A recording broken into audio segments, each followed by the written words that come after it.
Muito bom dia. Em nome do Espaço Democrático, eu quero saudar os que nos honram aqui com a sua presença aqui no auditório do PSD do Espaço Democrático em São Paulo e agradecer também aos que nos acompanham pela internet em todo o Brasil. Acompanham esse seminário que o Espaço Democrático realiza com transmissão ao vivo pela internet pela primeira vez. Esse é o primeiro de uma série de seminários que nos próximos meses debaterão as perspectivas e os problemas do Brasil. Nós vamos recolher ideias e propostas que poderão compor o programa do Partido Social Democrático. O tema de hoje será Brasil, uma visão estratégica. E o debate está aberto à participação de quem quiser enviar perguntas de qualquer ponto do Brasil. Vão debater esse tema, cada um, claro, com o seu enfoque, os seguintes expositores. Danilo Miranda, sociólogo, coordenador do Conselho de Cultura do Espaço Democrático, diretor do SESC São Paulo, que comanda há 28 anos. Danilo é hoje seguramente um dos maiores promotores culturais do Brasil. Ele vai nos dizer como a cultura brasileira pode ajudar o nosso desenvolvimento.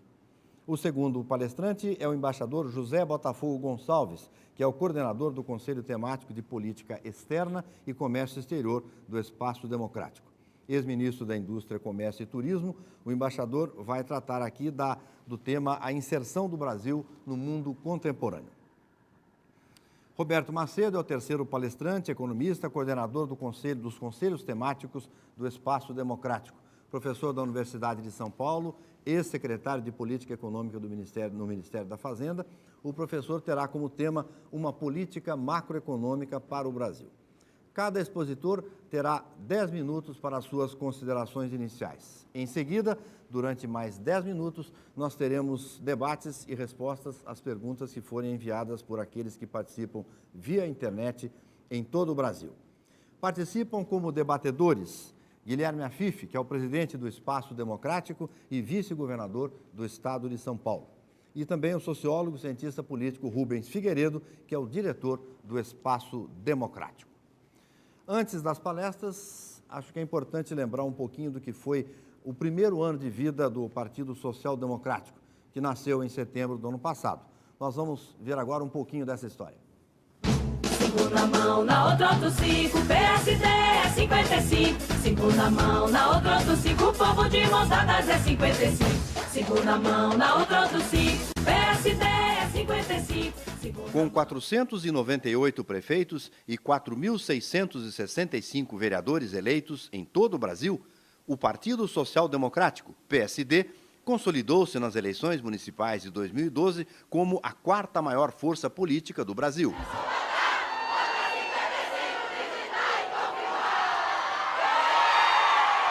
Os resultados das eleições municipais e a representatividade da bancada federal do partido mostraram o acerto da iniciativa do prefeito de São Paulo, Gilberto Kassab, e do vice-governador paulista, Guilherme Afif, quando decidiram criar o PSD em março de 2011. O projeto do novo partido foi apresentado em encontros realizados ao longo de 2011 em várias capitais brasileiras. Em menos de 6 meses, o PSD colheu 510 mil assinaturas de apoio, número mais do que suficiente para sua criação. Recebeu ainda a filiação de algumas das mais importantes lideranças sindicais do Brasil, representando milhões de trabalhadores. A certidão de nascimento do partido surgiu em 27 de setembro de 2011, quando o Tribunal Superior Eleitoral, por 6 votos a 1, aprovou o registro definitivo do PSD. Surgia o 28º partido político brasileiro, com o número 55. Já no dia seguinte à obtenção do registro, o PSD realizou em Brasília a primeira reunião de sua executiva nacional. No encontro, foi lido o Manifesto à Nação, no qual os integrantes do PSD expressavam os princípios, os valores e as causas que norteariam a atuação da sigla a partir de então. O passo seguinte foi dado em novembro, também em Brasília. Em um auditório da Câmara totalmente lotado por lideranças e militantes de todo o Brasil, o PSD apresentou a sua bancada de deputados federais e senadores. No mês seguinte, outro importante evento em Brasília marcou o lançamento do Espaço Democrático, a fundação criada para estudar e debater as grandes questões nacionais e promover eventos de formação política. O ex-ministro Henrique Meirelles, a senadora Cátia Abreu e o sindicalista Ricardo Patá debateram as perspectivas e as necessidades do país. Em fevereiro de 2012, ao mesmo tempo em que começava o trabalho de seus conselhos temáticos, o Espaço Democrático dava início à série de seminários que iria discutir, nas principais capitais brasileiras, as propostas e inovações do partido, visando a construção de seu programa. Nós não queremos impor programa nenhum. Nós vamos discuti-lo com toda a nossa base. Uma das grandes novidades trazidas pelo PSD ao cenário político do país foi a disposição de criar um partido ligado no Brasil. Aproveitando as facilidades oferecidas pela tecnologia digital, o PSD desenvolveu na internet um amplo espaço para troca de ideias e debate de propostas. Por meio das redes sociais e da Rede 55, criada para integrar militantes e simpatizantes, o PSD está hoje presente em todo o Brasil. Neste primeiro ano de existência, nós avançamos bastante.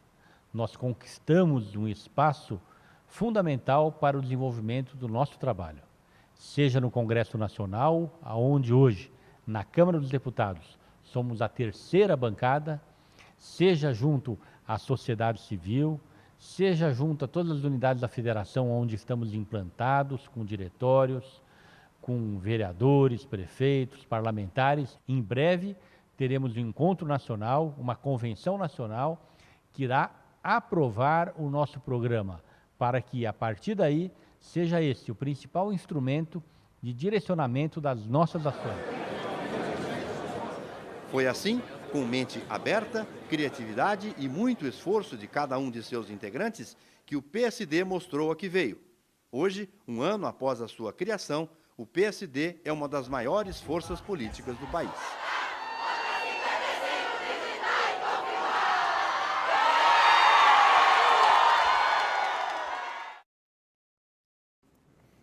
Bom, como deu para ver, foi um ano de bastante trabalho, não é, pela construção do PSD. Mas a criação do partido, a criação do Espaço Democrático e a própria construção coletiva do seu programa partidário, que aliás prossegue com esse debate que hoje fazemos pela internet em todo o Brasil, merecem agora algumas considerações do presidente do Espaço Democrático, doutor Guilherme Afif. Doutor Guilherme, a palavra é sua. Bom dia. Bom dia a todos e a todas. Meus caros companheiros, componentes da mesa e debatedores, eu queria transmitir a todos vocês que nos ouvem, nos veem em todo o Brasil, que hoje é um dia muito especial. Nós estamos dando início ao nosso trabalho de conteúdo do partido. Estamos iniciando com 5 grandes seminários, onde nós vamos, a partir desse seminário, desenhar o futuro projeto de nação que o partido vai abraçar, porque um partido ele precisa ter conteúdo. E, infelizmente, hoje, no Brasil, nós deixamos de debater o conteúdo de um projeto para continuar tocando o dia a dia a partir de problemas conjunturais. O Brasil tem muitos problemas estruturais e o partido vem exatamente para poder dar este recheio, através de um debate com colaboradores que necessariamente não são filiados ao partido, mas que querem colaborar com o projeto de nação. É assim com vários dos componentes, inclusive desta mesa, que não têm a filiação partidária, mas têm a afinação com aquilo que a gente deseja para o futuro do país. Então, nós estamos dando início, no dia de hoje, destes seminários, que deverão, até o mês de março, tirar um primeiro documento básico que deverá ser submetido a um congresso, o primeiro congresso do nosso partido, por volta do mês de junho. Aí nós teremos já uma definição de linha, e é com esta definição de linha que nós pretendemos chegar para conversar com o poder, porque aqui não é toma lá, dá cá. Aqui é exatamente, temos um projeto de nação, queremos conversar sobre as diretrizes deste projeto, que aí cria-se a afinidade em termos de participação ou não. de planos de governo. Mas hoje é um dia muito especial, porque quando criamos o partido, juntamente com o nosso querido amigo Gilberto Kassab, uma das diretrizes do nosso projeto era a transparência tributária.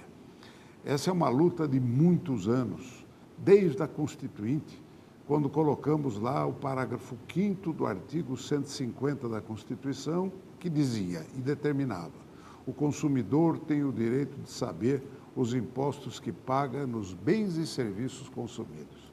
E esse projeto, depois de muita luta, já são 24 anos, ele foi através de uma campanha chamada De Olho no Imposto, que criou o impostômetro. Vocês devem se lembrar a respeito do impostômetro, que hoje é um símbolo em todo o Brasil.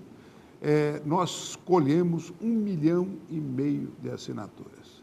Essas assinaturas foram levadas ao Senado da República. Na época, o presidente Renan Calheiros acolheu.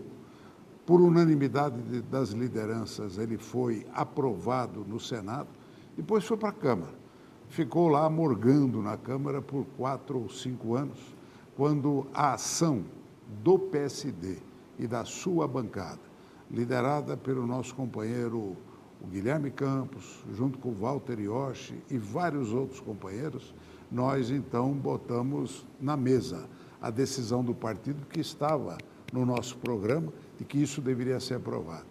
Aprovado na Câmara foi a sanção da presidenta. A presidenta, conversamos com ela pessoalmente e ela falou: eu gosto muito da transparência e vou ajudar a sancionar esse projeto. Aí nós fizemos até um trabalho não veta Dilma, ou seja, para que ela sancionasse esse projeto. E eu queria dar essa notícia em primeira mão, porque hoje está publicado no Diário Oficial. A presidenta sancionou o projeto, com alguns vetos que em nada atrapalha o objetivo do projeto. Então, eu posso dizer, é a primeira bandeira vitoriosa de um partido que nasce com conteúdo, sim. Isto é uma resposta àqueles que diziam: não é de esquerda, não é de direita, não é de centro. Na verdade, esses carimbos ideológicos são coisa do passado. O que importa é, pragmaticamente e programaticamente, nós trazermos aquilo que pensamos. Nós queremos uma sociedade com cidadãos que possam controlar a ação do Estado e não um Estado controlar a vida do cidadão. Isso não é democracia. E começa com a consciência do taxpayer. O que é o taxpayer? É o pagador de impostos. Pago, logo exijo. Portanto, a consciência da cidadania nasce com esse projeto, nasce com o nosso partido. E é com esta bandeira que nós vamos seguir à frente, em todas as nossas reivindicações. Numa democracia, nós precisamos de uma nação forte que controle as ações do Estado. Afinal das contas, o Estado existe para servir uma nação como a nação brasileira, uma das maiores do mundo, e a nação que não é futuro, ela é presente. E vamos ajudar a construir neste presente o futuro que todos desejamos. Então, uma boa sorte a todos nós e um bom debate. Muito obrigado, doutor Guilherme, pelas palavras. Realmente uma vitória importante de uma das causas mais antigas até do PSD, que desde o primeiro momento sempre colocou isso como uma das suas principais diretrizes. O imposto na nota aprovado é realmente uma grande notícia para o país. Bom, você pode participar do nosso debate enviando suas perguntas ou seus comentários pelo Twitter, pelo Facebook e pela rede 55. Ou você pode digitar aqui nesse espaço para perguntas que está aí na tela do seu computador. Aliás, por falar nisso, vale lembrar que não é apenas quem está diante do computador que pode participar. Isso também é possível fazer ou por quem tem um tablet ou tem até um smartphone. É simples. Participe conosco. Bom, vamos ouvir agora o cientista político Rubens Figueiredo, que é o diretor do Espaço Democrático. Rubens, por favor. Bom dia a todos e a todas. Essa iniciativa da qual participamos hoje aqui, ela é inovadora no sentido de ser uma discussão de um programa partidário que permite a participação de todos aqueles que se simpatizam conosco. Na verdade, serão 5 seminários, hoje é o primeiro. Os seguintes serão informados em datas que estão sendo definidas e discutiremos temas que estão na ordem do dia, como a questão dos investimentos, a questão do taxpayer, que acabou de ser aprovada, sancionada a lei, a questão da economia criativa e uma questão importantíssima que é a questão do novo federalismo, uma nova divisão de tarefas e recursos que dê maior competência e maior racionalidade na aplicação dos recursos públicos.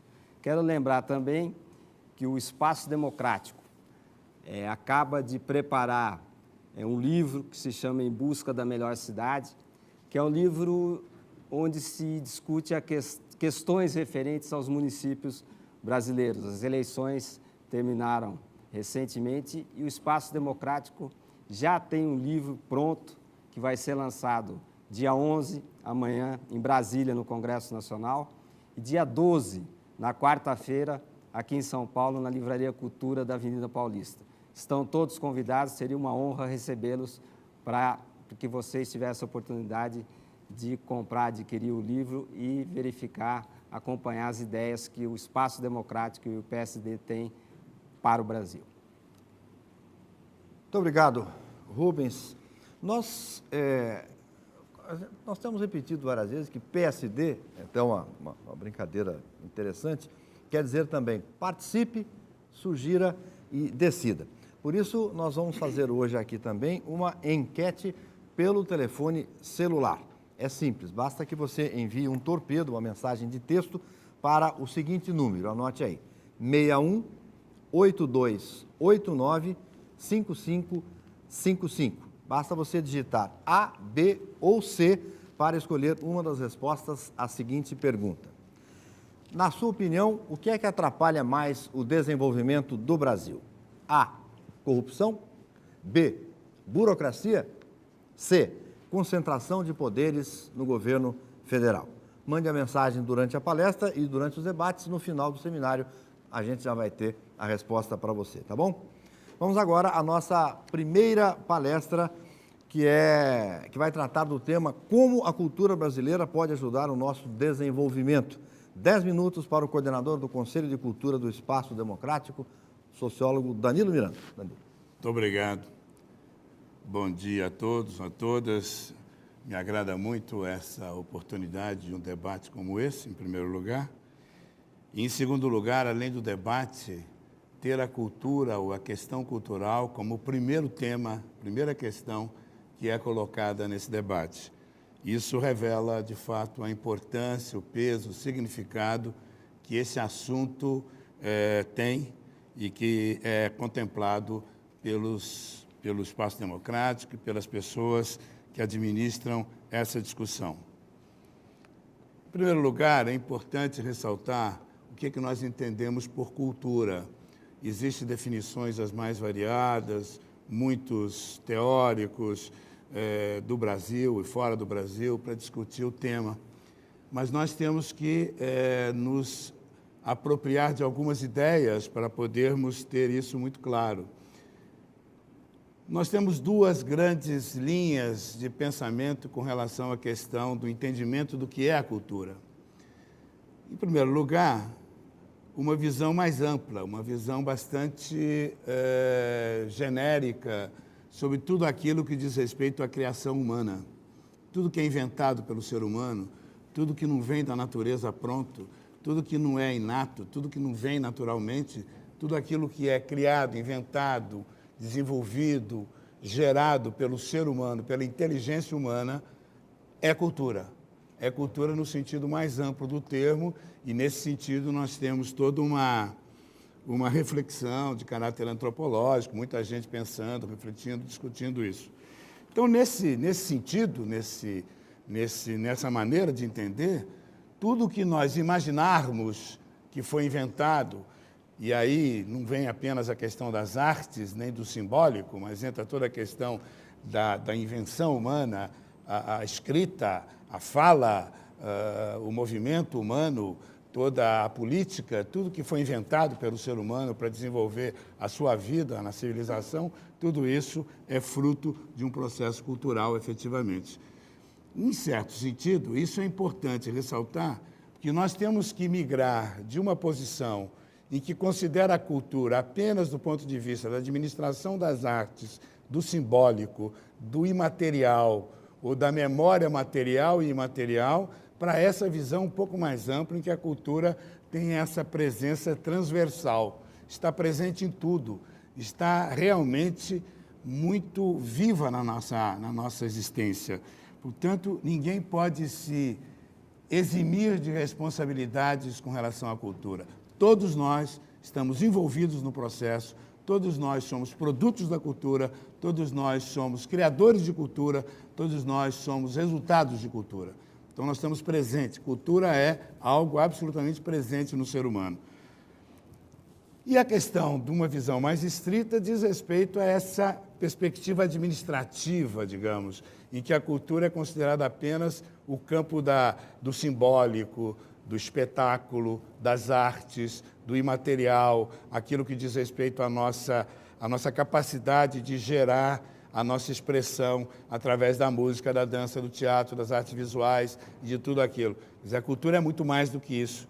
E na medida que nós entendermos a cultura como algo que abrange muito mais a nossa vida inteira, nós vamos ter capacidade de poder contribuir mais.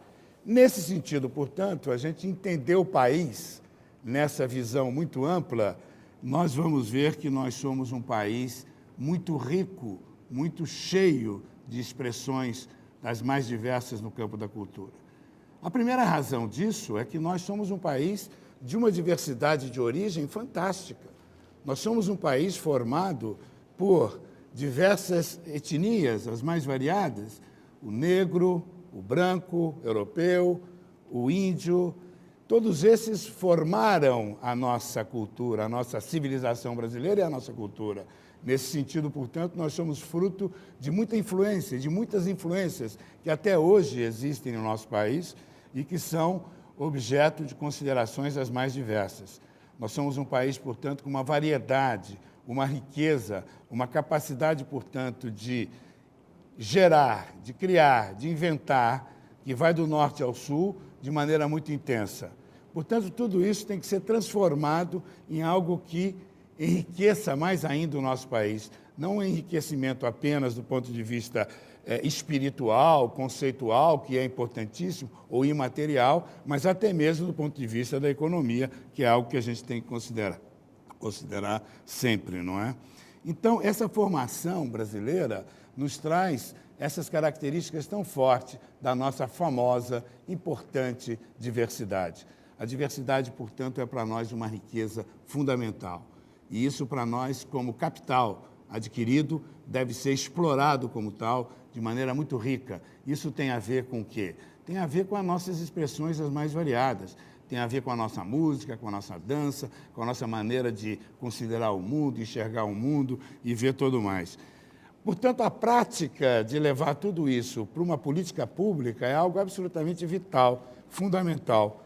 Então, entender cultura do que vem a ser a cultura, entender o país do jeito que ele tem que ser entendido, de fato, com a sua riqueza fantástica e com toda a sua capacidade, e, ao mesmo tempo, ver as conexões que toda essa reflexão tem com o nosso dia a dia é fundamental.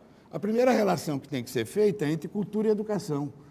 Essa distinção, muitas vezes, parece de maneira absolutamente inadequada, como se cultura fosse uma coisa supérflua e educação fosse uma coisa vital.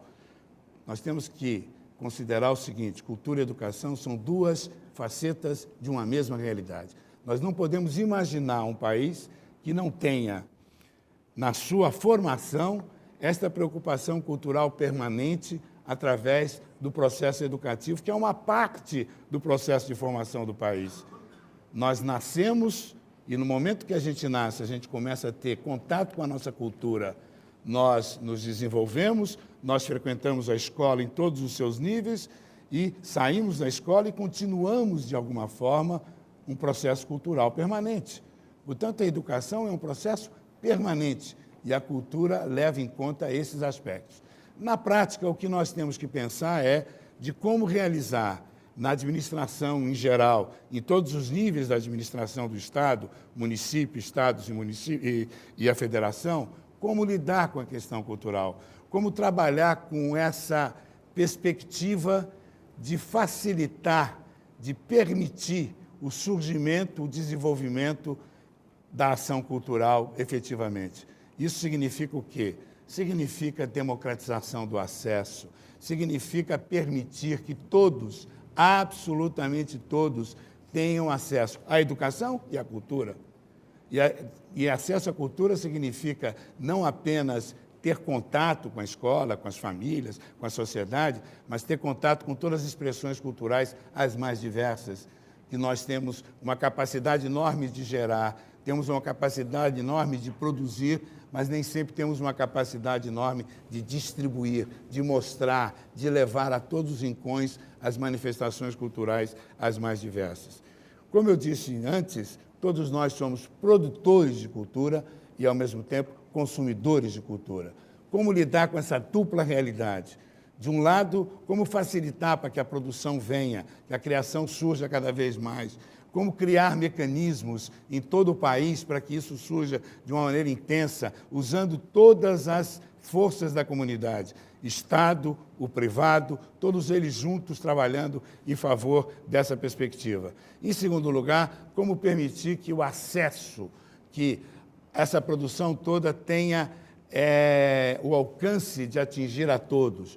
E pensar um outro aspecto fundamental, que do ponto de vista da economia, que será dito aqui, e da nossa presença internacional, será também dito aqui, como pensar nessa riqueza fantástica do Brasil, do seu modo de enxergar o mundo, do seu modo de lidar com a realidade, do seu modo de lidar com a natureza, do seu modo de lidar com toda a sua vida, não é? Para o mundo. Como mostrar para o mundo esse jeito brasileiro de viver. Nós temos tido muitas experiências no contato internacional, tivemos aqui várias experiências recentes do ano da França, ano da Alemanha, ano da Inglaterra, várias coisas que nós... E o que revela tudo isso? Revela o desejo do mundo inteiro de conhecer de maneira mais profunda, de maneira mais completa a nossa realidade. Portanto, eu gostaria de dizer que a oportunidade de se debater esse tema, de aprofundar com o Brasil inteiro, com todas as pessoas interessadas, produtores, consumidores culturais, autores, artistas os mais variados, das mais diversas linguagens artísticas, todos eles poderem participar desse processo. Eu acho que o Brasil está amadurecendo, nós temos mecanismos de financiamento que ajudam esse processo e, certamente, nós teremos que desenvolver e aprimorar cada vez mais esse mecanismo para poder transformar o nosso país num país rico, não apenas em produtos materiais, em minérios, em produtos agrícolas, em tanta coisa que nós produzimos com tanta força e a nossa indústria crescendo, etc.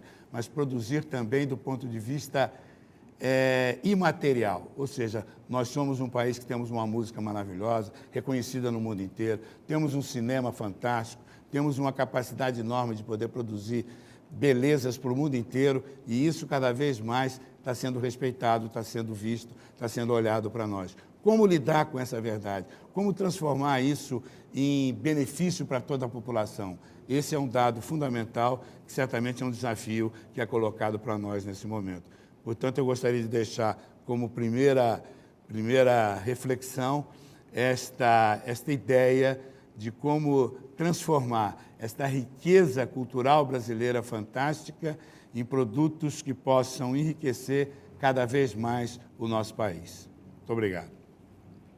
Muito obrigado, Danilo. Eu queria registrar aqui com muita alegria a presença aqui entre nós aqui que nos assistem aqui dos vereadores José Polici Neto, presidente da Câmara Municipal de São Paulo, vereador Luchitaro Camia, muito obrigado pela presença e pela participação. Lembrar a todos que estão aqui conosco que, se quiserem participar, fazer perguntas, nós temos aqui o púlpito na hora das perguntas ou comentários que quiserem fazer, ou o microfone está aberto a todos.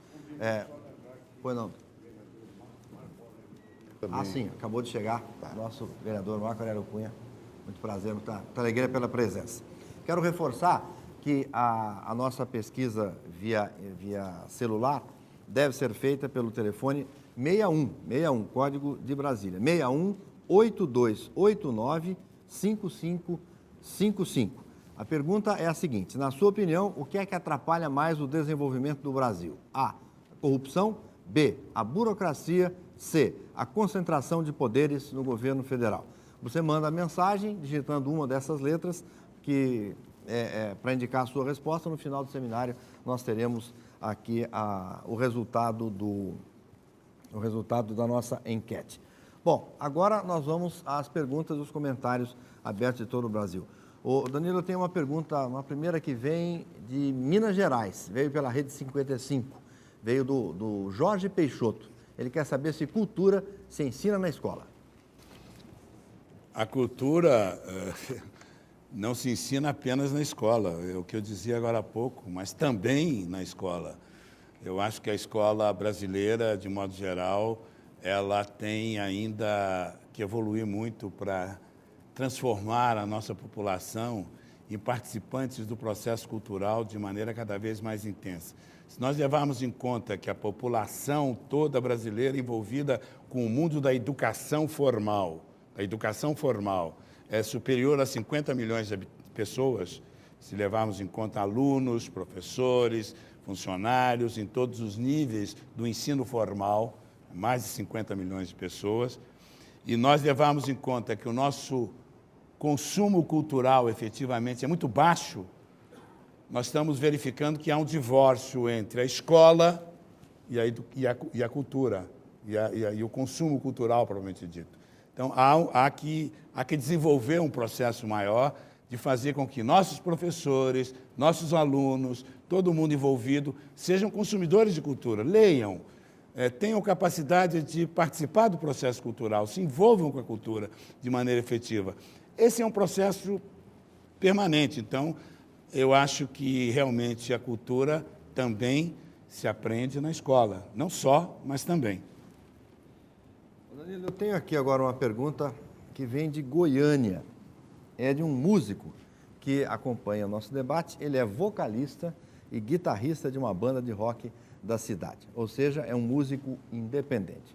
Agora vejam a coincidência. Sabe qual é o nome dele? Danilo Miranda. Opa! Então, deve ter muito talento. Danilo Miranda pergunta o seguinte para o Danilo Miranda. A Lei Rouanet, embora contribua com o projeto de muitos artistas, ainda não supre a necessidade de pequenos projetos ou artistas mais independentes, que não possuem visibilidade o bastante suficiente para aguçar a boa vontade de um grande empresário. Além disso, diz lá o Danilo, há uma concentração de recursos no eixo Rio-São Paulo e de poucos patrocinadores, muitas vezes estatais, como bancos e a Petrobras, o que também dificulta, não é, mesmo depois do projeto aprovado, a captação dos recursos. Ele lembra aqui que apenas 1 de cada 5 projetos aprovados conseguem efetivamente conquistar um patrocínio empresarial. Aí ele pergunta, o sistema é falho? O que é que pode ser feito para realmente fazer com que a lei de incentivos seja uma propulsora das diversas criações culturais do Brasil? Xará, que bom saber que tem gente produzindo por esse país todo, né? Esse é um dado que confirma aquilo que eu dizia agora há pouco. A capacidade brasileira de criar, desenvolver, está espalhada pelo país inteiro, não é? Bom, a questão da Lei Rouanet é uma questão que está em discussão nesse momento ainda. Ainda não foi resolvido porque tem uma revisão na lei. A lei tem problemas. Eu diria que a lei tem problemas, sobretudo no que diz respeito à questão do eixo Rio-São Paulo, que acaba retirando ou tendo mais recursos do que outras áreas do país, e, ao mesmo tempo, tem a ver também com a questão da concentração que vincula os recursos da Lei Rouanet a uma perspectiva de marketing das empresas. É um dado interessante esse. Por quê? Porque o marketing das empresas exige você divulgar o nome das empresas, sobretudo onde as praças, os consumidores, os produtos são mais conhecidos, vendem mais, etc. Essa é uma questão prática, objetiva, que tem que ser discutida. A Lei Rouanet é para fomento. Sendo para fomento, ela tem que levar em conta também desenvolver as ações culturais fora do eixo, nas regiões onde as ações culturais são menos desenvolvidas. Exatamente esse é o objetivo da lei também. Por outro lado, quando fica vinculada a uma perspectiva publicitária, acaba se perdendo um pouco esse objetivo. Então, como regular isso? Trata-se de definir melhor, de aprofundar, há uma discussão aberta, e eu acho que tem razão o meu xará, no sentido de que há necessidade de uma revisão para que a lei permita o incentivo cultural no país inteiro. Eu quero registrar também a presença de mais um vereador do PSD aqui entre nós, o Coronel Camilo. Muito obrigado pela presença aqui entre nós. Doutor Guilherme, pediu a palavra. Eu queria participar um pouquinho desse debate, até porque, primeiro, cumprimentá-lo pela brilhante exposição e o entusiasmo nosso de contar com a pessoa, com a sua experiência, a sua bagagem, nos ajudando a pensar o país. E aí vem um ponto fundamental, porque lá no passado nós separamos a educação da cultura, né, como política. Quer dizer, você enxerga que neste instante é fundamental novamente juntar educação e cultura para que elas possam marchar juntas como uma política de nação? Meu caro presidente Guilherme, eu acho o seguinte: a cultura e a educação nunca podem ser consideradas de maneira separada. A questão administrativa pública, no nível estadual, municipal, federal, é uma questão, digamos, paralela, que poderá ou não ser levada em conta. No tempo que havia o MEC, com o Ministério da Educação e Cultura, cujo nome é conservado até hoje na sigla, embora na prática não tenha mais a cultura como parte, atualmente tem o MINC, Ministério da Cultura, gerou uma situação de um certo desconforto, sim, na medida em que a cultura foi desmembrada da ação do Ministério da Cultura sem nenhum acordo do ponto de vista orçamentário. Não vinculou a questão da obrigação, digamos, constitucional dos recursos destinados à educação, vinculados também à cultura. E antigamente havia mais recursos, de certa maneira, para a cultura quando estava integrado no Ministério da Educação e Cultura, quando foi para um ministério separado, sem essas considerações e sem essas vantagens, digamos assim. Eu acho o seguinte: do ponto de vista administrativo, eu não acho que seja importante juntar novamente. O que eu acho importante é que a política realizada seja integrada. Aliás, eu acho mesmo, meu caro Guilherme, que a política integrada deve ser levada em conta em todos os ministérios. Por quê? Porque a cultura tem um caráter de transversalidade absolutamente fundamental. Nós só temos condições de uma reforma econômica, de uma reforma na área de saúde, numa reforma na área previdenciária, numa reforma na área da justiça, numa reforma na área educativa, inclusive da educação regular, se a cultura não estiver integrada, ou seja, se a mentalidade das pessoas, ou seja, a cultura não estiver junta, não estiver se transformando também. O Plano Real só deu certo quando ele assumiu o caráter de uma transformação cultural. A inflação passou a ser considerada algo negativo culturalmente para o país. E aí a cultura tem um papel. Quando eu digo que a cultura é mais do que arte e espetáculo, eu estou querendo dizer que a cultura tem um papel absolutamente vital em todas as fases da administração. Eu me lembro que, quando estudava um pouco a questão cultural no governo Mitterrand, na França, o Jacques Lang dizia: eu sou o primeiro-ministro da cultura. O que ele queria dizer com isso?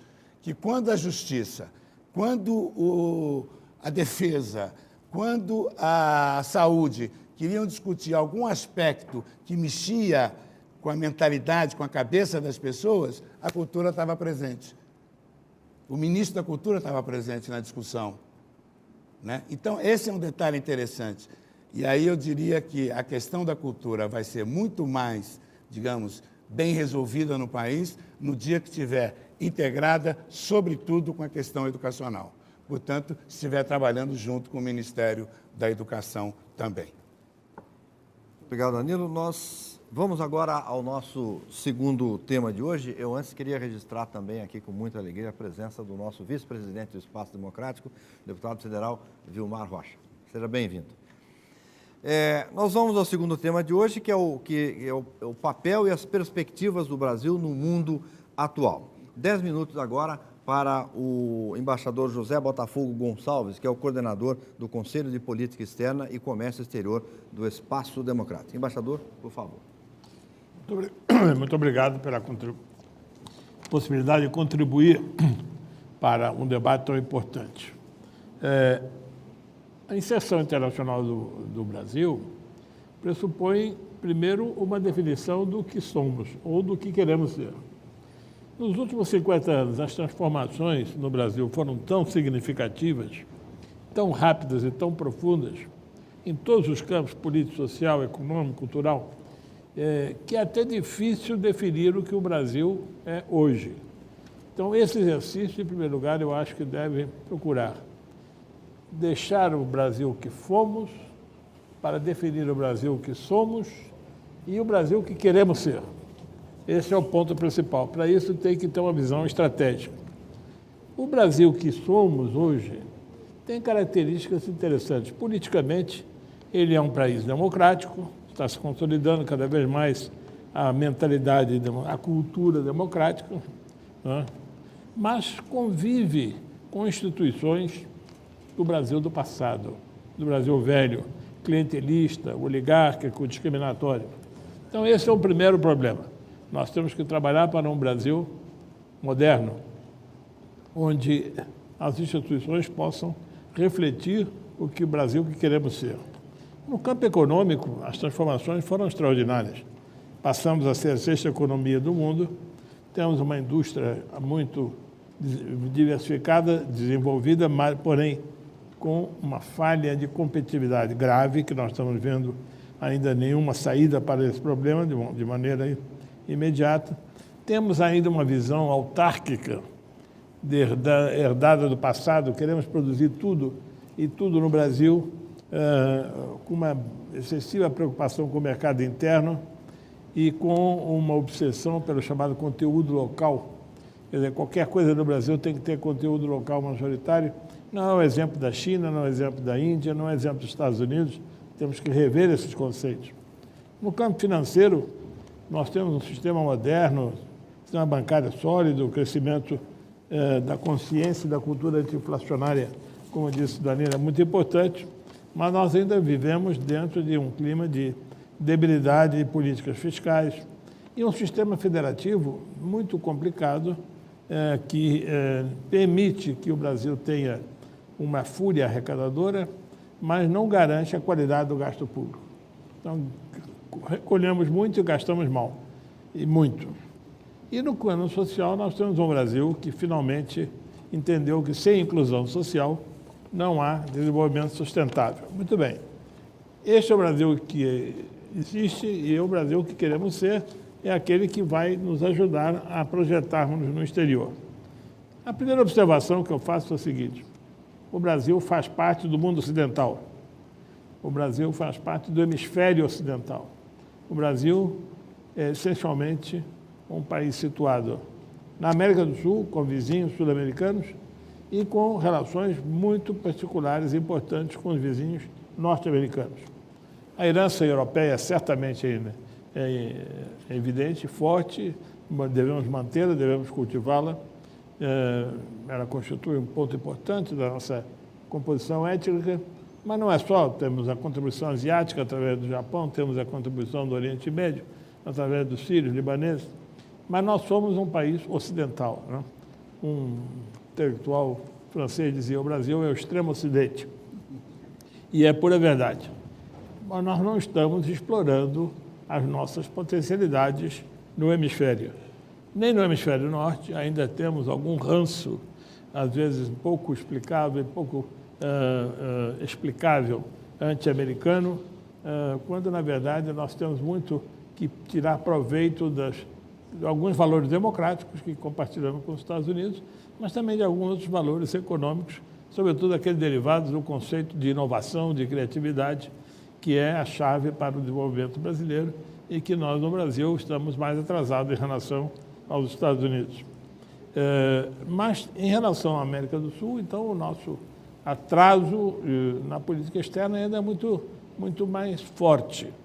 Nós ainda não conseguimos superar essa visão bipartida de que o Brasil está mais interessado pelo lado e tem mais seus interesses voltados no lado atlântico e deixamos no segundo plano o lado do Pacífico.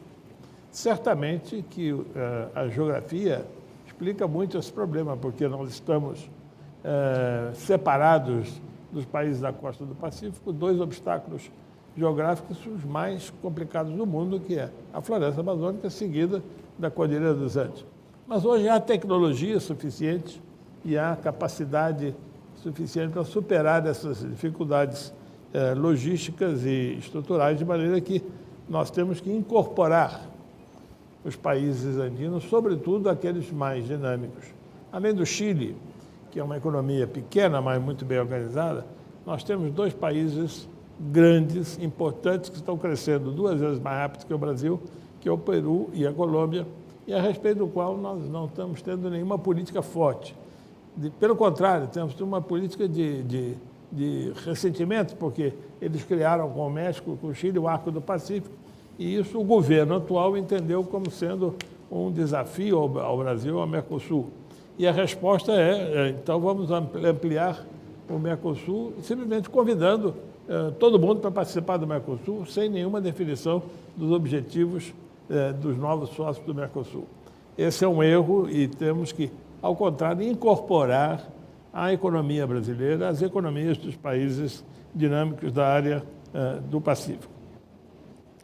Em consequência disso, devemos também mudar um conceito ainda muito arraigado, e aqui até o setor privado brasileiro é em parte responsável, que é o que eu chamaria do protecionismo comercial ou do mercantilismo, ou seja, a ideia de que é bom exportar e é ruim importar. Só quando temos saldo na balança comercial é que as coisas funcionam bem. Quando temos déficit na balança comercial, está errado. Quando muito equilíbrio. Ora, não se faz desenvolvimento através dessas equações aritméticas. A China, por exemplo, dá um exemplo de grande vigor. A China tem déficit comercial com os seus vizinhos, que alimentam de insumos para a sua cadeia produtiva, e tem superávit comercial com o resto do mundo, em relação, em particular, com os Estados Unidos. A China não está preocupada em saber se no produto que ela está fabricando tem um componente, conteúdo local, que seja da Indonésia, da Filipina ou da Coreia. Aliás, os Estados Unidos fazem a mesma coisa. Se não me engano, 80% da construção de um Boeing é feito fora dos Estados Unidos. Nos aparelhos celulares, a mesma coisa. Recentemente, minha mulher comprou um notebook, um Mac Pro, fabricado na China. E, no entanto, ninguém duvida de que o Apple seja uma empresa americana e que favorece enormemente o prestígio da economia norte-americana. Mas o hardware é fabricado na China. Então, nós temos que superar essas visões do Brasil do passado.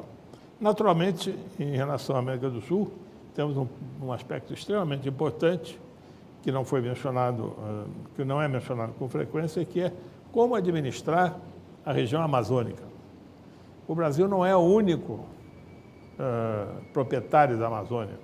O Brasil tem 6 outros sócios e é preciso combinar com eles, e repito, aí, além de Colômbia, Peru, Bolívia, temos o Equador, temos a Venezuela, e nós temos que coordenar ações, não só para utilizar de maneira sustentável a riqueza da Amazônia, mas, sobretudo, fazer daquilo uma região onde seja possível combater o crime organizado, o tráfico de drogas, e toda a ameaça que isso representa à segurança pública do país. Aqui também falta todo um planejamento estratégico em relação à região amazônica. Existe um tratado de cooperação amazônica, cuja sede do secretariado está em Brasília, deveria estar na região amazônica, mas com muito pouca projeção na agenda governamental. Outro aspecto importante da política externa no médio e longo prazo é a questão do aparelhamento das Forças Armadas, né? Nós, por causa da nossa herança política mais recente, do período da regime militar, nós ficamos com certo preconceito com relação ao equipamento militar e às Forças Armadas. Nós estamos avançando, hoje tem o Ministério da Defesa, que foi a primeira tentativa de deixar de ver as Forças Armadas como uma competição entre 3 forças, Exército, Marinha e Aeronáutica. E nós temos um desafio de saber quais são os verdadeiros objetivos do nosso sistema de defesa. Há muito por fazer disso, há muito que pensar. Já existem documentos que estão sendo elaborados por cientistas, políticos e por órgãos de governo de maneira estratégica, mas ainda há pouca substância concreta em relação a esse aspecto. E certamente isso, sobretudo com a nova fronteira do pré-sal e tal, vai ser de grande importância.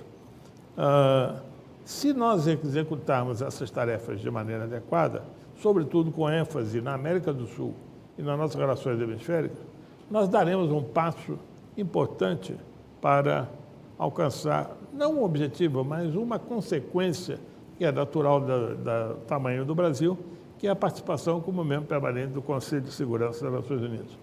Nós estamos fazendo isso de maneira equivocada, estamos tentando obter votos majoritários, quando, na verdade, nós temos que obter apoio da nossa vizinhança.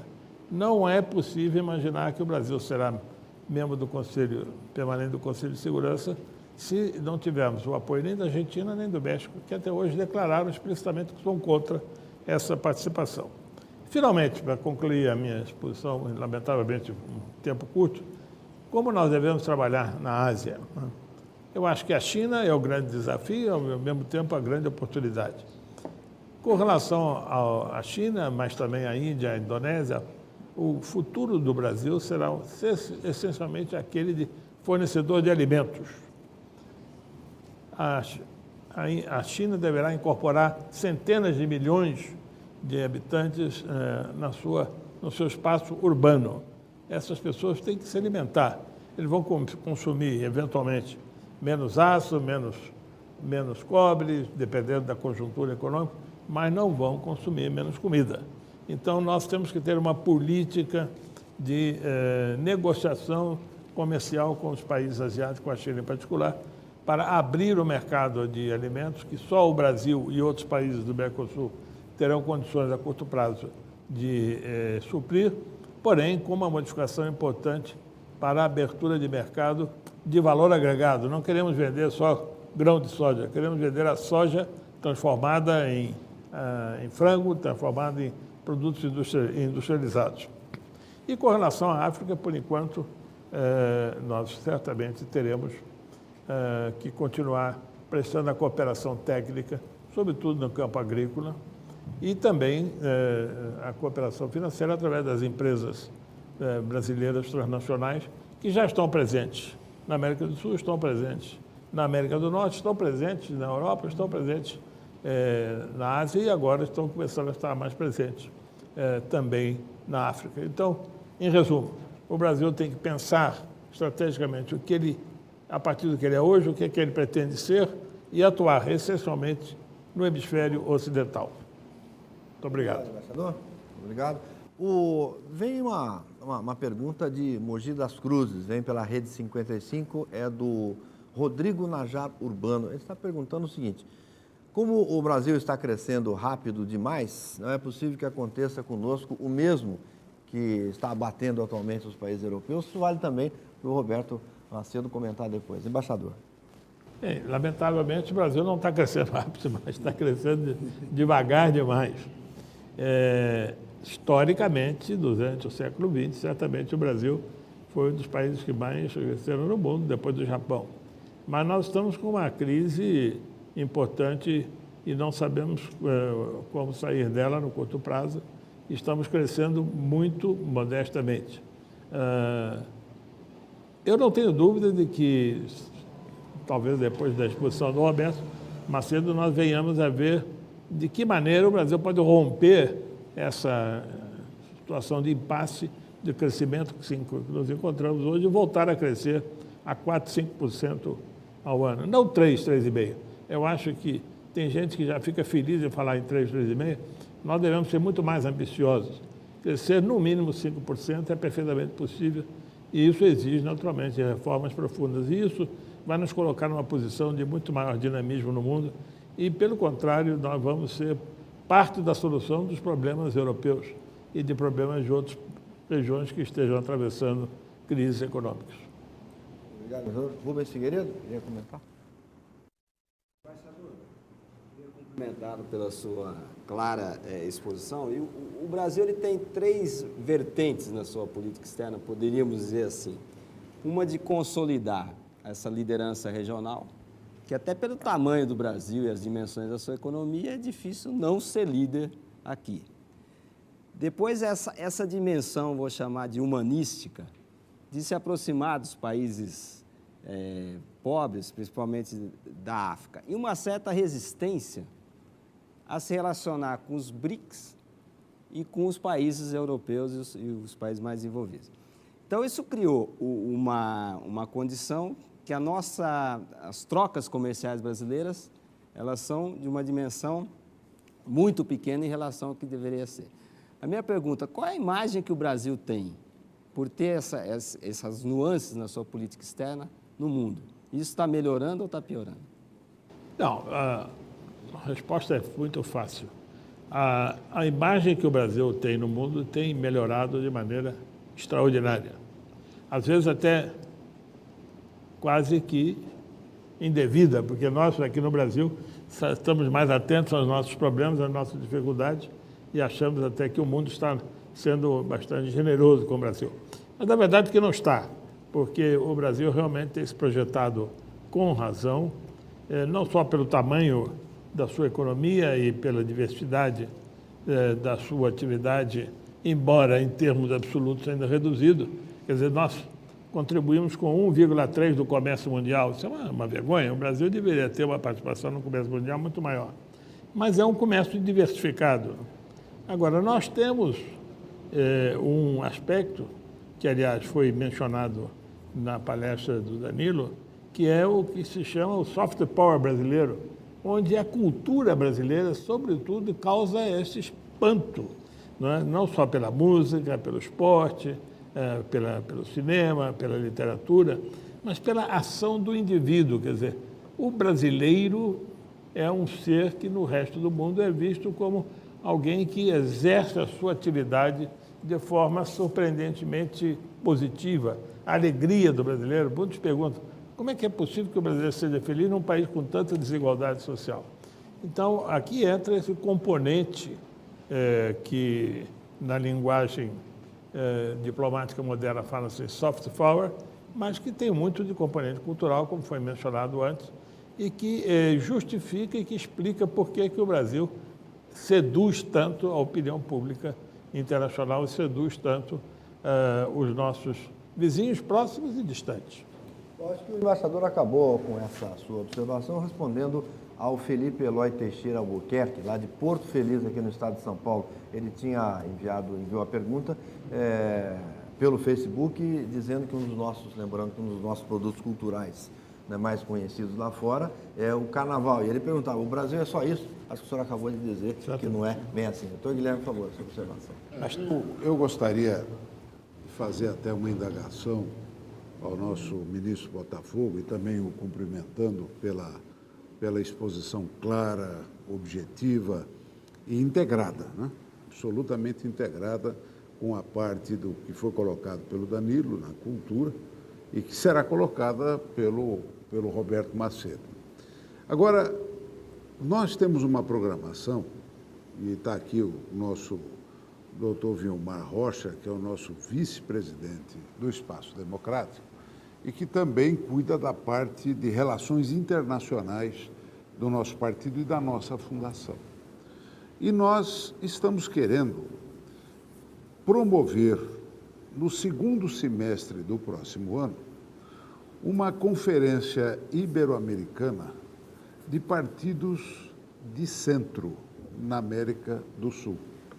Exatamente porque nós temos alguns exóticos, que não estão cumprindo a mesma linha de crescimento. Aqui foi citada a Colômbia, foi colocado o Peru, foi colocado o Chile, e dentro da Venezuela, dentro do Equador, dentro da Bolívia, existem correntes de pensamento divergentes daquelas que estão hoje presidindo uma ação quase que excludente, né, da América do Sul no contexto internacional. E o Brasil, sem dúvida, é o país de maior peso e que o mundo desenvolvido nos olha como ponta de lança da política da América do Sul. Então, eu gostaria da sua visão a respeito da organização deste encontro e até da sua participação, que é muito importante, desse encontro que deveremos promover juntamente com partidos espanhóis, com partidos portugueses, até porque eles têm um grande interesse, e isso é importante que se diga, que a Europa hoje quer se aproximar da América do Sul.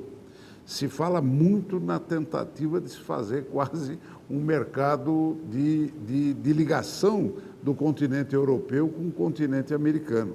Haja visto o volume de recursos que tem aplicado nas economias da América do Sul, especialmente os espanhóis.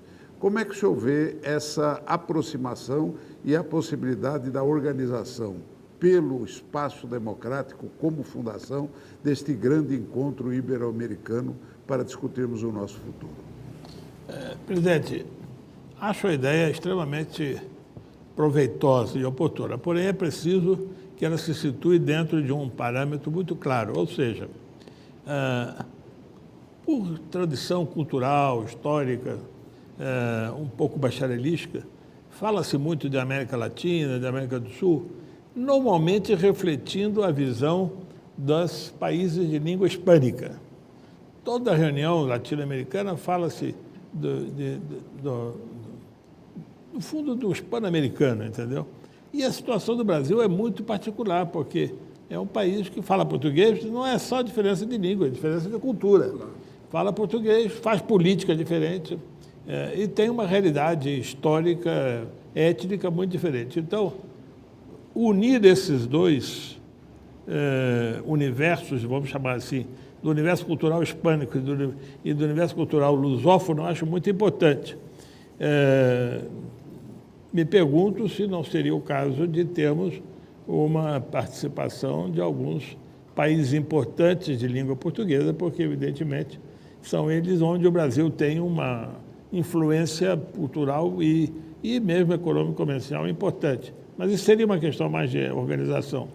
Mas se conseguirmos, nesse encontro do ano que vem, definirmos como que as duas vertentes, tanto a vertente hispano-parlante como a vertente luso-parlante aqui na América do Sul, possam cooperar melhor, eu acho que todos sairemos ganhando. Muito bem. Acho que nós podemos passar agora a nossa terceira palestra, que vai tratar de economia. A palavra agora é do coordenador dos Conselhos Temáticos do Espaço Democrático, economista Roberto Macedo. Roberto, por favor. Bem, o Sérgio Rondino disse que eu sou coordenador dos estudos aí do Espaço Democrático, mas aqui eu vou falar do meu próprio estudo que eu estou realizando no momento. E a minha apresentação aqui versa sobre um tema que eu chamo de uma visão estratégica da economia. Tem um pouco a ver com o que disse o embaixador aqui, porque ele também falou de uma certa forma de estratégia, a gente saber como é que está e onde quer chegar e como é que vai fazer para alcançar esse objetivo. Ora, sobre a economia é um organismo vivo e a gente vive fazendo diagnósticos dela, certo? E o que casou a espécie aí foi o último diagnóstico da economia brasileira, que avaliou aí o produto da economia, o produto interno bruto, conhecido como PIB, no terceiro trimestre deste ano. O PIB é a soma da produção de bens e serviços que o país realiza aí a cada período ao qual o PIB se refere.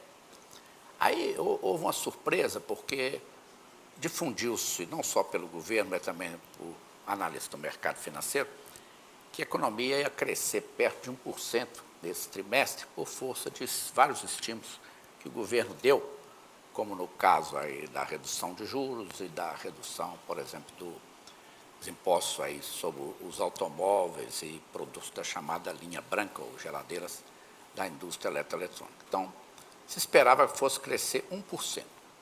Aí veio uma ducha de água fria, a economia cresceu 0,6%, que foi aí uma coisa que muito mal recebida aí dos meios econômicos. O Brasil já vinha de taxas muito baixas nos 2 trimestres anteriores. No primeiro trimestre do ano, ele havia crescido apenas 0,1%. Depois ele cresceu, no segundo ele cresceu 0,3%. E aí o governo acreditando na recuperação, agora vai crescer cresceu 0,6%. Com esses resultados, a expectativa agora é que o Brasil vai terminar o ano crescendo aí perto de 1%, que é uma taxa ridiculamente baixa, não cobre nem o crescimento da população, que hoje cresce até menos.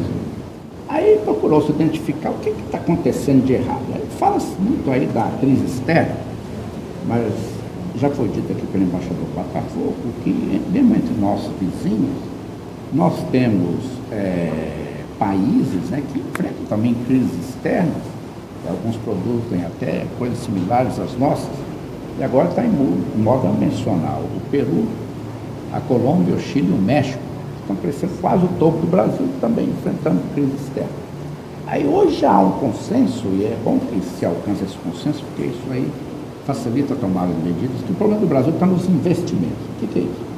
Os investimentos é aquela parte da produção que você separa para criar novos meios de produção, os chamados bens de capital. Então, suponho que, vou dar um exemplo simples, um agricultor que esteja produzindo milho, no final da colheita ele não pode consumir tudo, ele tem que separar sementes. As sementes são fábricas de fazer milho, você coloca que na terra vem mais espigas. Então, toda a produção de economia você tem que separar uma parte para fazer, para plantar como sementes, mas também máquinas, você tem que construir novas instalações industriais, você tem que fazer hotéis, hospitais, fábricas, fazendas, senão você não cresce. E o que acontece aqui no Brasil é que os investimentos estão tendo um desempenho ridículo. A taxa aí de variação dos investimentos, eles caíram 6% relativamente ao mesmo trimestre do ano passado. Quer dizer, é um completo desastre, é uma economia que não está investindo. E aí também a proporção que o Brasil investe daquilo que ele produz ficou em torno de 18%, 18,7%, que é uma taxa também ridiculamente baixa. Para vocês terem uma ideia, para você crescer você precisa investir muito mais que isso. A China, para crescer 10% por vários anos, ela andou investindo aí mais de 40% do PIB, quer dizer, o dobro do Brasil. A Índia, que crescia um pouco menos, aí em torno de 7% ao ano, investia 30%. E esses países que eu mencionei aqui da América do Sul, esses 4, o Chile, a Colômbia, o Peru e o México, estão investindo taxas perto de 25% do PIB, que é um quarto a mais daquilo que o Brasil, 23% a 25% do PIB, que é cerca de 25% ou 30% a mais do que o Brasil investe. O que se faz, certo? Aí é o seguinte, nós temos que definir uma estratégia de política econômica, que primeiro ela deve começar por relativizar essa coisa aí que os economistas inventaram, que chama tripé. Né? E o tripé, como o próprio nome indica, ele é feito para estabilizar um aparelho, por exemplo, uma máquina fotográfica. Eu estou vendo as câmeras aí estabilizadas no tripé. O tripé teve moda aí, eu já devia ter saído de moda, porque o Brasil estava muito preocupado em estabilizar a economia. Ele queria reduzir a inflação, que era quase a inflação. Ele queria estabilizar também a questão cambial. Vai falando. E aí, como é que vai? Ele queria também... Tá bom aí? Fala mais alto um pouco. Mais alto? Ele queria, então... Ele queria estabilizar a inflação, como eu disse, ele queria estabilizar também as contas externas, que tinham um déficit muito grande, e queria também estabilizar as contas do setor público, fazendo o tal superávit primário. Então, o tripé são essas três coisas. Uma taxa cambial flutuante, para permitir o ajuste das contas externas, um superávit do governo, no sentido primário, antes de pagar os juros, e também aí essa política de juros ou de metas de inflação do Banco Central. Agora, isso, nós já estabilizamos a economia. Temos problemas aí, mas não são os mesmos como os enfrentados, por exemplo, no período do governo Fernando Henrique Cardoso, que ele botar aí o plano real para sair dessa encrenca inflacionária e fez um ajuste fiscal. Então, Se a gente observa os livros de onde eles vêm, esse tripé, eles são livros para estudante de país desenvolvido, que são traduzidos aqui e adotados assim, sem muita reflexão. Agora, o que acontece nesse país? Os países já são ricos, então eles estão muito preocupados em estabilizar o crescimento. Aqui no Brasil, não adianta nada você estabilizar, você está crescendo pouco, mas você precisa estabilizar, mas ao mesmo tempo criar condições que o país possa crescer aí a sua produção. E o estágio atual do Brasil é que ele cresce pouco e ainda é pobre. Então, nós não somos a mesma coisa desse país. Então, aí nós devemos adotar uma política de crescimento. Quando eu era estudante de economia, se falava muito mais em política de desenvolvimento do que hoje. Hoje, os economistas só querem saber do tal tripé. E aí você tem que fazer uma política de crescimento que envolve outras coisas. Você tem que acumular capital, você tem que educar mais a mão de obra, você tem que treinar a mão de obra, você tem que fazer inovações, você tem que fazer progresso tecnológico. Isso aí é que leva ao tal crescimento econômico. Agora, em que ponto está o Brasil hoje? O Brasil está no chamado segundo estágio do ciclo de desenvolvimento das economias mundiais, da história delas. Nós começamos aqui, deu até o nome ao Brasil, extração do pau-brasil, depois veio o ciclo da cana-de-açúcar, depois vieram vários outros, o ciclo do ouro, depois também o ciclo do café. Então, o Brasil viveu aí por conta desses ciclos, muito baseados nas suas recursos naturais, quer dizer, a mineração é tipicamente um recurso natural, e o pessoal viu também que, como dizer, o caminho em se plantando se dá, né? As coisas nascem e crescem. Então, você ficou muito ali na mineração e na metalurgia. E aí você tinha uma mão de obra que contou com a colaboração da migração, e aí, algum problema ainda não? Não. Tá bom. Você fez esse ciclo. Aí depois você passou o segundo ciclo, que é o qual nós estamos agora. Você percebeu que você podia, como dizem os economistas, adicionar valor a essas coisas. Aí você usando tecnologias aí disponíveis universalmente, que você não precisa criar, por exemplo, para fazer automóveis, para fazer produtos siderúrgicos, para fazer construções e tudo mais, produzir alimentos industrializados, você atingiu um segundo estado. Você faz uma conexão com o que está lá fora, você traz essas tecnologias para cá, inclusive com o pessoal que chegou aqui, várias dessas comunidades que vieram, trouxeram seus migrantes ao Brasil, tinha muita gente bons artesãos que faziam várias coisas. Mas depois vieram os investimentos diretos, o próprio governo tomou a iniciativa, e aí você criou, por exemplo, indústrias da agricultura, você passou para a agroindústria, dos minerais você passou para a siderurgia, e aí usando o aço você passou a fazer automóveis, geladeiras e foi. Agora, nós não chegamos ainda ao chamado terceiro estágio, que é mais tipo de países ricos. Nós estamos aqui nesse segundo estágio, os países ricos eles se destacam, principalmente os mais ricos e mais importantes, eles trabalham muito com avanço tecnológico, que nós tentamos copiar aqui, e inovações. Então agora está moda aí, eu estou vendo aqui o Afif com a inovação tecnológica, teclado.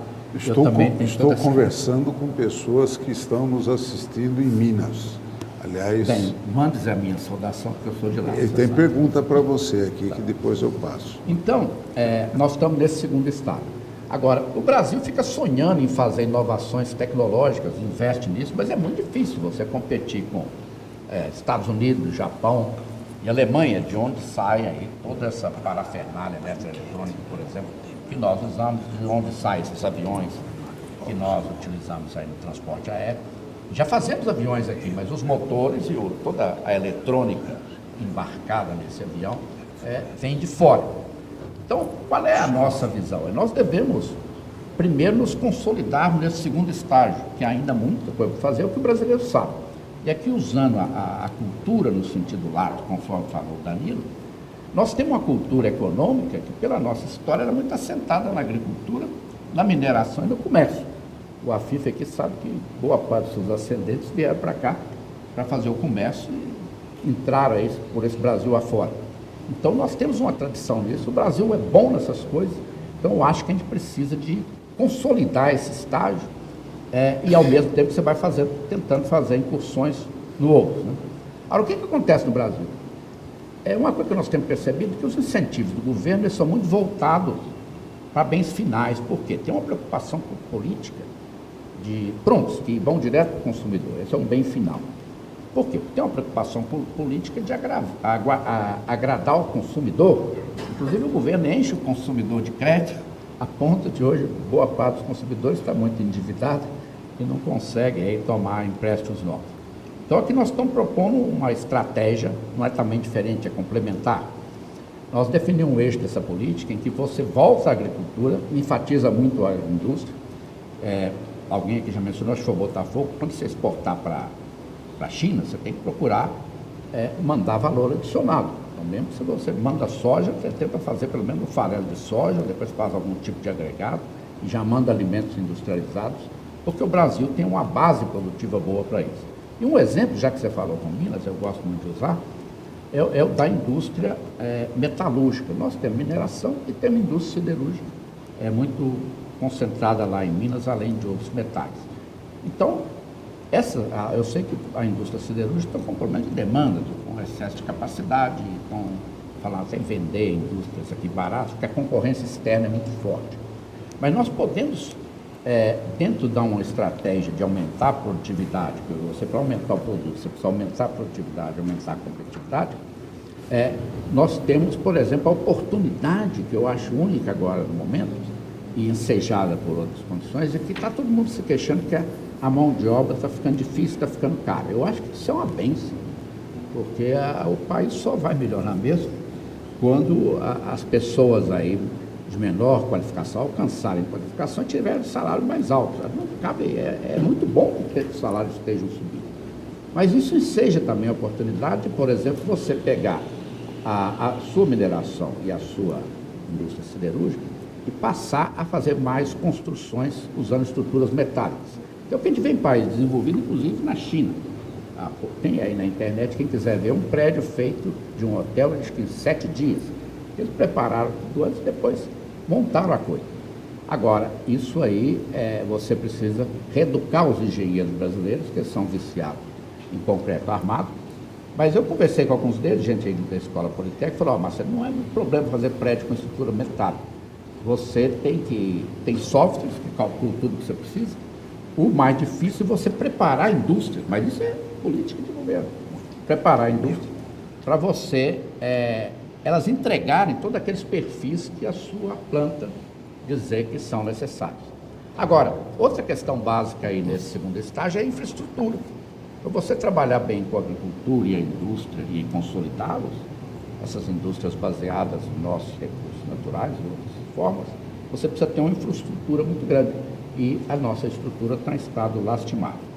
Então, nós estamos propondo, assim, uma estratégia, e ela tem também, assim, uma visão de Brasil, assim, porque cada região, mesmo tendo aí uma concentração em agricultura, que é mais geral, e na indústria, você pega, por exemplo, também a pecuária, eu sei que Mato Grosso do Sul tem uma indústria de couros, muito pujante, então você iria identificando essas indústrias, fornecendo infraestrutura e adotando tecnologias, como nesse caso da indústria de construção civil, que pudesse expandir-as ainda mais, consolidando a sua posição nesse segundo estágio, para em seguida avançar para o terceiro, ao mesmo tempo que você já desenvolve algumas iniciativas nesse sentido. Esse, então, é como essa estratégia está sendo definida hoje, mas isso aí já teremos muito chão pela frente, que depois, inclusive, ela precisa passar pelo escrutínio aí das várias lideranças políticas regionais e depois aqui ao final pela direção do PSDB hoje, concentrada aqui em São Paulo. PSD. Até é bom, isso aqui mostra que isso aqui é um lugar aberto, eu sou uma pessoa plural ligada ao PSDB, mas não pude me negar aí a esse pedido de colaborar com essa iniciativa. Roberto, nessa linha, tem uma pergunta, nessa linha está colocando, que o Brasil precisa ser melhor naquilo que ele já é bom, isso, portanto, se consolidar. Tem lá uma pergunta do presidente da Associação dos Jovens Empresários lá de Goiânia, Rafael Lousa. Ele pergunta como é possível ser competitivo num mundo que luta por empregos e produção, com uma legislação tributária e trabalhista e uma burocracia que tanto onera a produção. Bem, aí eu tenho que entrar com outros estudos, porque nós temos gente que está fazendo propostas aí ligadas à questão trabalhista e temos também também outro grupo que está cuidando daquilo que se chama exigências, né? aquelas exigências adicionais, como é que é o nome técnico? Obrigações acessórias. Obrigações acessórias, que além dos tributos e esses custos trabalhistas, como nesse caso, o governo exige uma papelada infernal que dá um trabalho muito grande na empresa. Isso aí é preciso lutar contra isso. Isso também é parte da nossa cultura, Danilo. Você fica criando uma série de exigências burocráticas, um papelório tremendo, e é preciso dar um jeito de eliminar isso, e como eu disse, nós teremos trabalhos que se endereçarão especificamente a questões como essa. E agora, falando de Goiânia, eu visito lá frequentemente, porque minha esposa tem a família lá. Eu já andei lá pelo interior do estado, mais na direção ao norte de Itaguaru, Crixás, outras cidades. Lá tem deficiências de infraestrutura muito grande, a parte de estrada, certo? E com satisfação eu vi que a presidente Dilma, nesse mapa ferroviário que ela colocou na tela, espero que venha para a realidade, vai ter uma ferrovia que vai passar lá nessa região. Não sei se eu estou no nome, acho que vai passar, o Vilmar está aqui, vai passar por Uruaçu também, né? Então nós vamos ficar de olho nisso aí para ver se melhora a infraestrutura do estado. Ok, por falar em burocracia, né, já que a pergunta se referiu a isso, eu queria lembrar que nós temos uma enquete no ar, da qual você pode participar pelo seu telefone celular. Vou repetir o número, é 61-8289-5555. Você manda uma mensagem de texto escolhendo as letras A, B ou C para a seguinte pergunta e as seguintes alternativas. Na sua opinião, o que é que atrapalha mais o desenvolvimento do Brasil? A, é a corrupção? B, é a burocracia? Ou C, ou é a concentração de poderes no governo federal? Mande a sua mensagem e responda. Pois não. Botar na tela aí. Eu acho que, não, além de botar na tela que o Afico está falando, essa questão aí de como chegar a responder essa enquete, eu ponderaria o seguinte, né? Por que o Brasil está andando devagar? Eu enfatizei aqui a questão dos investimentos. Mas isso é uma variável que envolve uma série de coisas. Você pode não estar fazendo investimento, o problema de corrupção, certo? Porque trava o processo decisório. Você tem o problema da burocracia, que também trava, por exemplo, o andamento dos projetos. Você tem aí uma coisa que eu não conhecia, mas surgiu aí uma burocracia ligada às licenças ambientais, né? Eu sou defensor do meio ambiente, mas se você for levar isso ao caso extremo, acho que você teria que criar licença ambiental para ter filhos, né? Porque também todo ser humano não deixa de ser um agente poluente. Agora, se você deixa o pessoal nascer, você tem que dar condições deles sobreviver dignamente, e é inevitável algum dano ao meio ambiente. É só fazer uma observação sobre esse negócio de licença ambiental. Aqui na cidade de São Paulo, entram por dia 850 veículos novos circulando pelas nossas ruas. E para produzir esses novos veículos não precisa de nenhuma licença ambiental. Mas se você for fazer 1 centímetro ou 1 metro a mais de viaduto, ou 1 metro a mais de vias para poder escoar, aí você tem uma dificuldade tremenda. Então, hoje, no aspecto de licenças ambientais, há um desbalanceamento. Elas são importantes, é lógico que a defesa do meio ambiente e o equilíbrio do meio ambiente é importante, mas hoje nós estamos mais preocupados com rãs, batráquios, do que o ser humano, que seria o beneficiado desta ação como consequência. Hoje nós estamos assistindo aqui, o Macedo, a grande dificuldade dos meios metropolitanos de mobilidade urbana, né? E que você tem projetos aí, inclusive, de ferrovia, projeto do Rodoanel, que são projetos de alto impacto positivo do meio ambiente, favorecendo o ser humano. Mas o balanceamento é olhado só no aspecto do equilíbrio da natureza, esquecendo o ser humano como centro do processo. Então, nós temos que propugnar por um equilíbrio melhor dentro do conceito, porque hoje a licença ambiental virou um grande entrave burocrático em qualquer projeto, em qualquer parte do Brasil, em qualquer nível.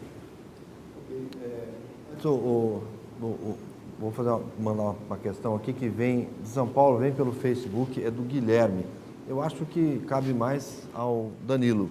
Ele pergunta o seguinte, combinando as questões levantadas pelo embaixador Botafogo e pelo Danilo Miranda, como é que se faria para tornar o Brasil mais competitivo na exportação de cultura e propriedade intelectual com as nossas leis vigentes de direitos autorais e propriedade intelectual? Bom, a questão da competição internacional no campo da cultura é algo absolutamente central, vital. Grandes economias do mundo se tornam muito conhecidas através da sua proposta, inclusive cultural.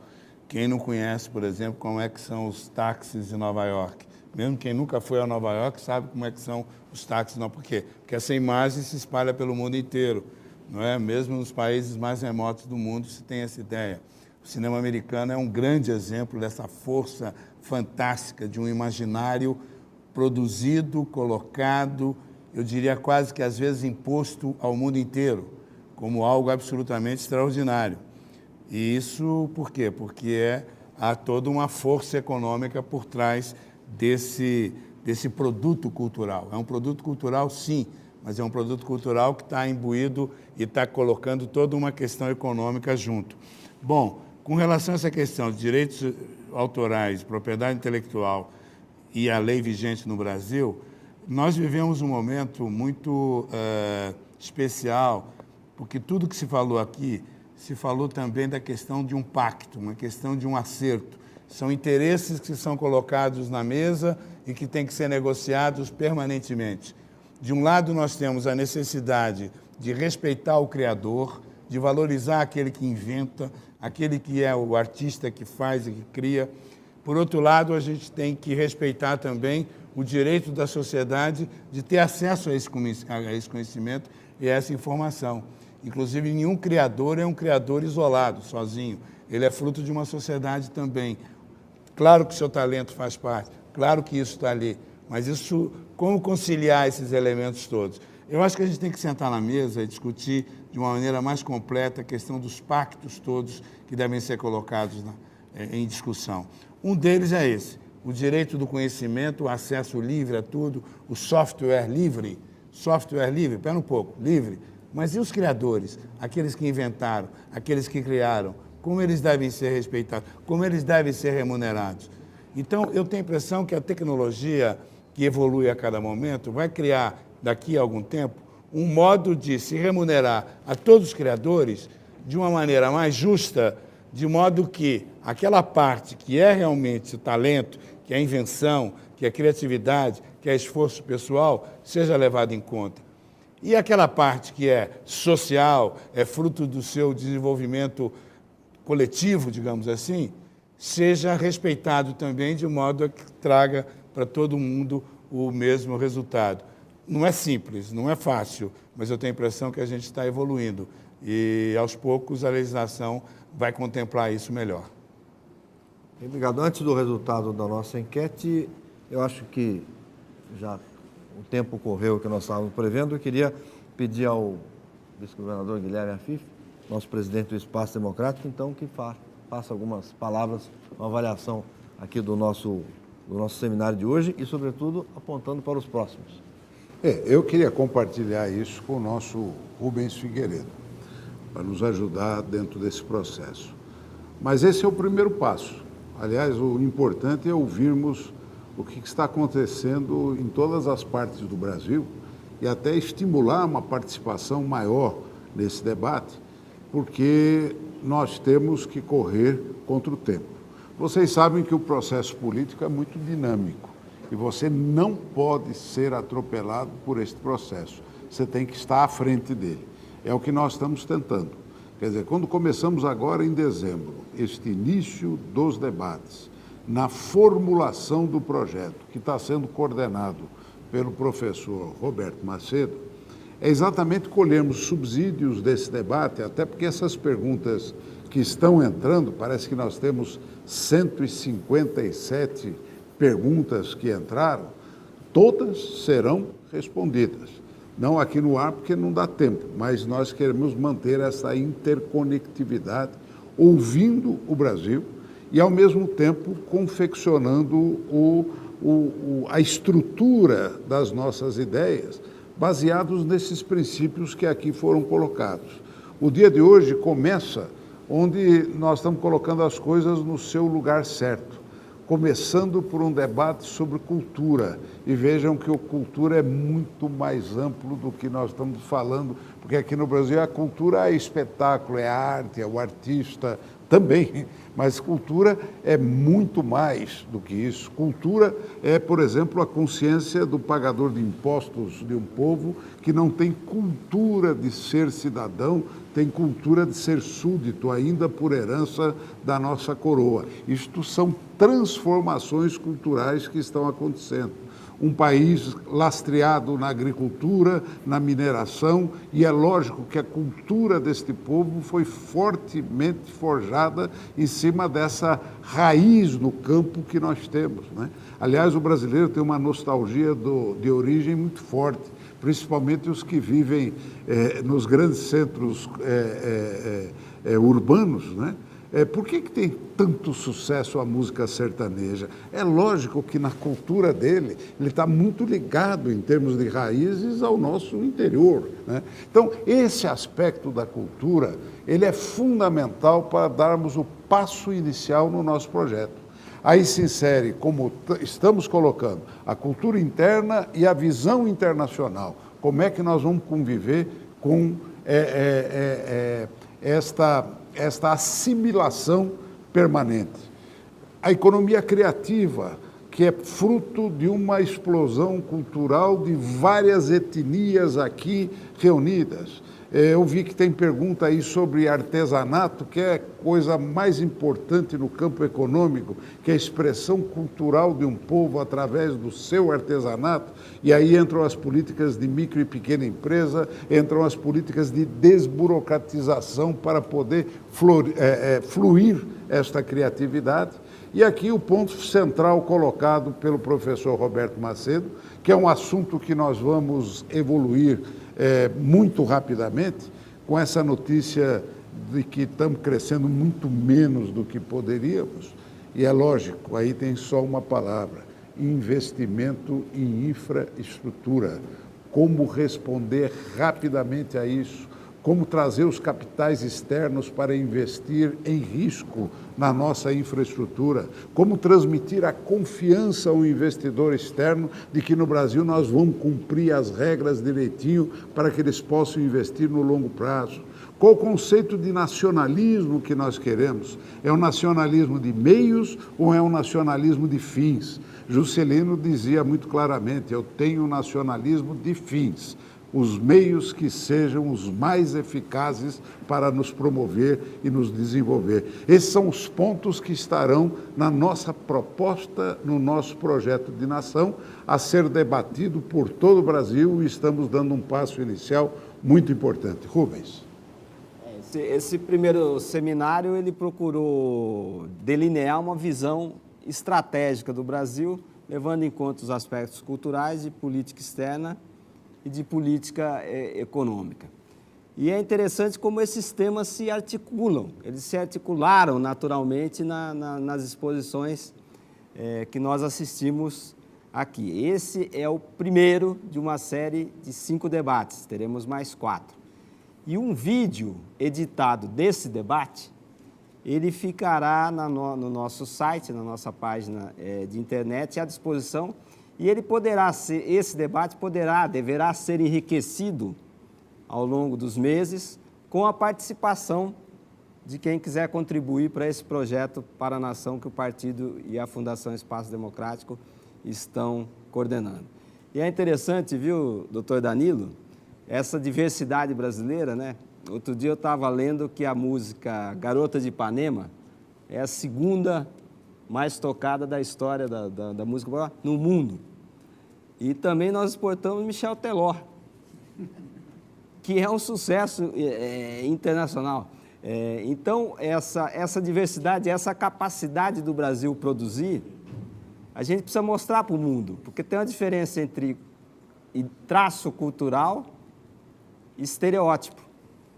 Então, o Brasil precisa mostrar essa riqueza cultural. Nós temos aí a Copa do Mundo, onde teremos uma oportunidade de mostrar para o mundo inteiro a nossa capacidade de organização, o que é o nosso país, e atrair essa simpatia, esse goodwill, que transforma o Brasil numa marca poderosa em termos internacionais.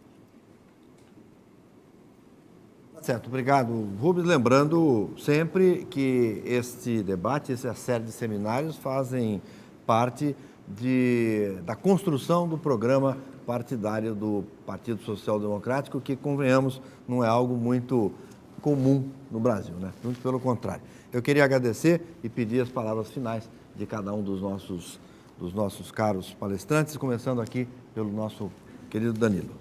Bom, é sempre muito oportuna essa discussão, porque revela um interesse muito grande de muita gente em torno de questões estratégicas fundamentais. Eu fiquei muito estimulado pelo fato de ter a cultura sendo colocada assim como algo absolutamente central, com essa transversalidade que é indispensável para entender tanto a nossa realidade interna como a nossa realidade externa e as possibilidades futuras de um país como o nosso, que tem um potencial fantástico, que já realiza grande parte desse potencial, mas que certamente pode realizar muitíssimo mais do que realiza. Era isso, muito obrigado. Embaixador?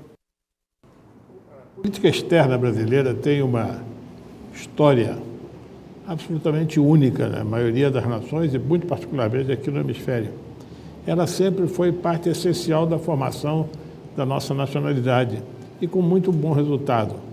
Talvez, falo sem modéstia, porque já estou aposentado, mas é reconhecido internacionalmente a competência do Itamaraty e a história do Brasil e a história do Itamaraty são extremamente ligados. Então, eu não tenho a menor dúvida que um dos instrumentos do famoso soft power é a nossa capacidade da diplomacia de exercer no exterior uma função de maneira que o Brasil se aumente, se enriqueça e se torne mais importante.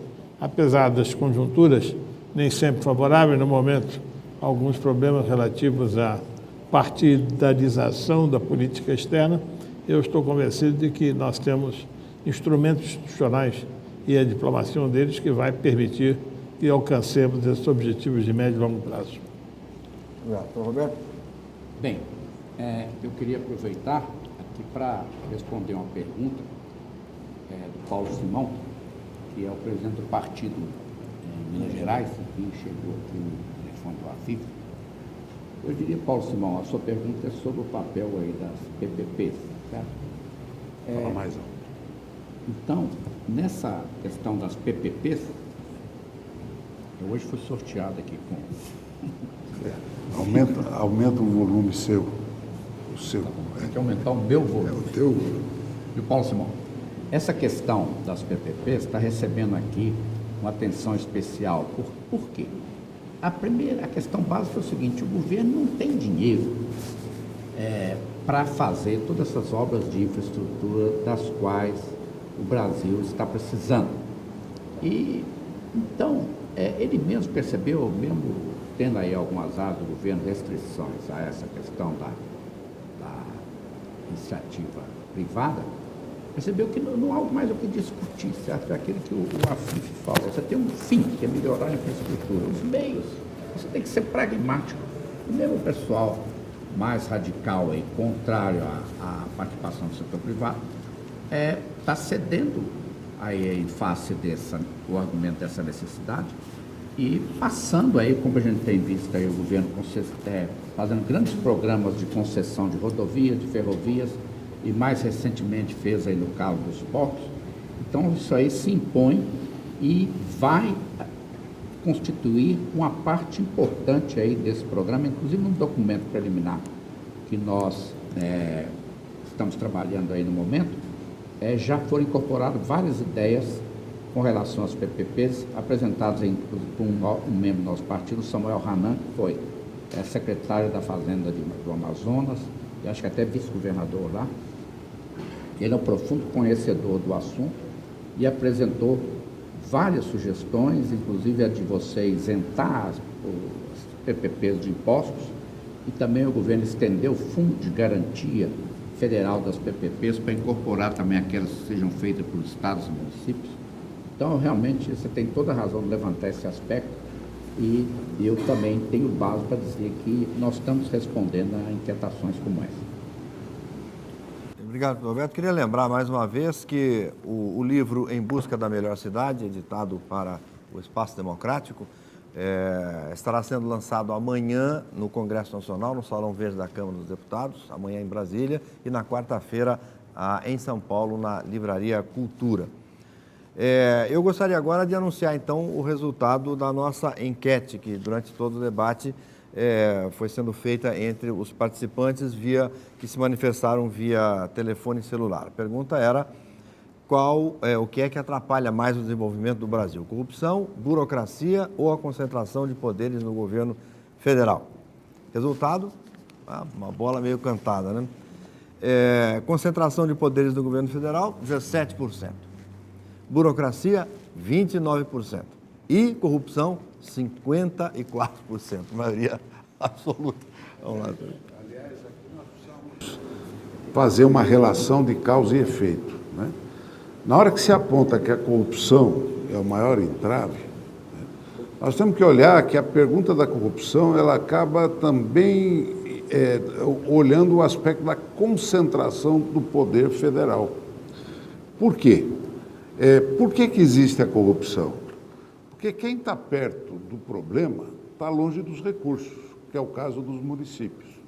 Então, se arrecada e se concentra muito na União. Agora, na hora de distribuir esses recursos, como ele não é automático, ele vai depender muito de muitos intermediários. E esse é um dos principais problemas de corrupção no país. Portanto, no meu entendimento, corrupção e concentração de poder andam absolutamente juntos. E a burocracia é uma parcela no meio, comentando este resultado. Muito bom, agradeço então a participação de todos aqui nesse nosso primeiro seminário dessa série de 5, que estará discutindo os problemas e as propostas para o Brasil com vistas à construção do programa partidário do PSD. Agradeço a todos, agradeço aos presentes, a vocês todos aí no Brasil que nos acompanharam. Muito obrigado, até a próxima. Uma boa tarde.